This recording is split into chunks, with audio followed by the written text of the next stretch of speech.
In this video, you will see KGW reporter talking with DOC employees and the Director of Oregon Department of Correction, Mike Reese. They will be talking about the mail policy that was put through that took effect on January 13th of 2025. They will be talking about drugs coming into the facility, but they don't really talk about their own staff members that bring in the drugs as well. So we're going to take a listen here. I will be pausing out through the video to make remarks. Illegal drugs have seeped into every corner of our community, and Oregon's prison system is no exception. Dangerous street drugs like fentanyl and methamphetamine are being smuggled behind bars in ways you'd never guess. This afternoon, investigative reporter Kyle Iboshi takes us inside the state penitentiary for a closer look. Kyle? Well, to combat the flow of deadly street drugs into state prisons, the Oregon Department of Corrections has taken some new steps, including everything from detection dogs to monitoring toilet water. Despite the armed guards and barbed wire fencing, illegal street drugs are being smuggled into the highly secure Oregon State Penitentiary. So how are they getting in? Often by mail. Images obtained by KGW show heroin hidden in the spine of a book, a greeting card laced with fentanyl, and a paper drawing soaked in meth. Magazines, cards, and letters have all been used to smuggle deadly drugs into the state prison. The folks that are sending this in are getting very creative. The prison mailroom is the front line. I'm holding every single piece of paper up to this LED light.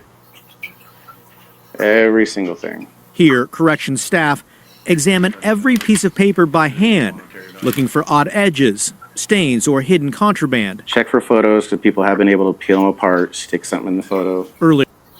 So this here, I've never heard of them doing because they did outlaw the Polaroid pictures, but I've never heard anyone getting pictures that are, newer technology photos that they're lacing underneath the image itself.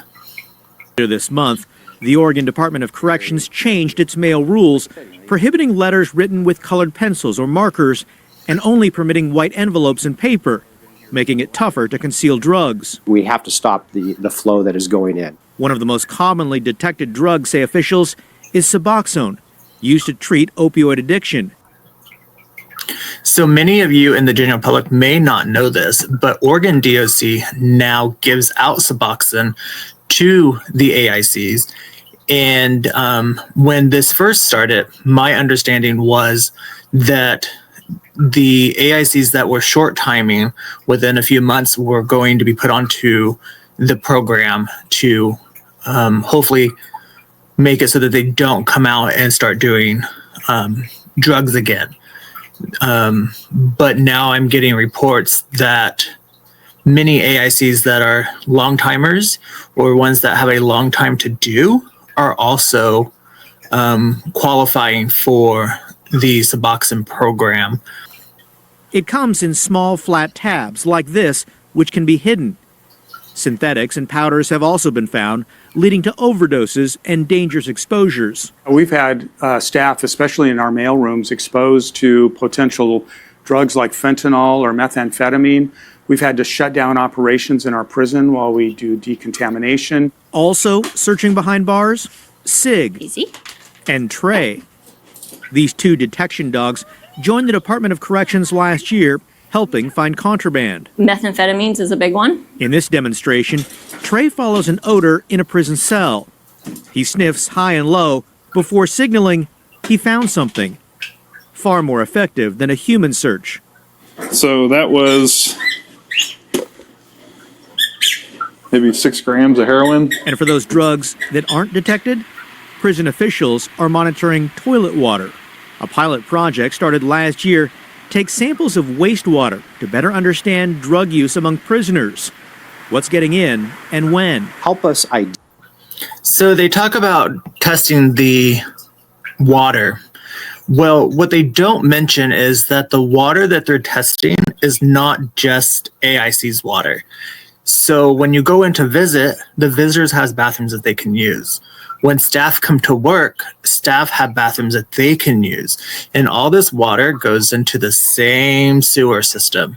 So who's to say that staff aren't getting high before they come to work, or a visitor not getting high before they come to a visit and they use the bathroom? Well, certain things that they can use is going to be detected in that water. So I don't understand how this is going to be productive to see what is in the facility. Identify what the substances are. Prison officials admit drugs and contraband can also come in through visitors or corrupt staff, but their primary focus, shutting down a key smuggling route. So they want to say that mainly the drugs come in from visitors and the mail and corrupt staff, but they rather take the mail privileges away and not investigate into their own facility and holding staff accountable. They have those drug detection dogs. They have 2 of them that I'm aware of. But what are they actually doing? They should have 1 at each facility, and the dog should be stationed in the entrance of the facility and be sniffing officers, staff, visitors, volunteers, everybody that comes in. They should be sniffed by the dog. Staff should also be searched. Their bags should be searched before they enter the facility. I do know that at one facility, the staff are not searched. They just walk on through and go to their post. The mail. Department of Corrections is also working to expand drug treatment for inmates throughout the state. That's an important piece. Worth noting, there has been pushback on those new mail restrictions. Advocates and families with loved ones in custody felt the changes went too far by blocking greeting cards and prohibiting kids from sharing crayon or colored pencil drawings with their parents. So this is true. There is pushback from us out here due to the fact that they want to blame it all on visitors and the mail. They're not looking at themselves, like I mentioned a while ago. And the thing is looking at other states, they implemented the all digital mail policy. And that was during COVID, which there was no visits at that time at this institution or this state prison. And they were still getting drugs within their facility with no visits and no mail. So how can DOC say that all of it's coming by the mail or by visitor when we know that staff do it and we know that other states implemented a similar thing but strictly no mail whatsoever, and they are still getting drugs within the facility? I do not agree that they only had one side of the story for the news. I do think that they should have put out a memo somewhere for advocates and people to state their opinion on the new rules. Because, like, people send in greeting cards during the holidays. Volunteers that have a church, the churches send in greeting cards for Christmas, and now the AICs cannot receive any more greeting cards. I would like to thank you for watching this video. Please like, follow, and share so that we can spread the word even further to a bigger community. Thank you.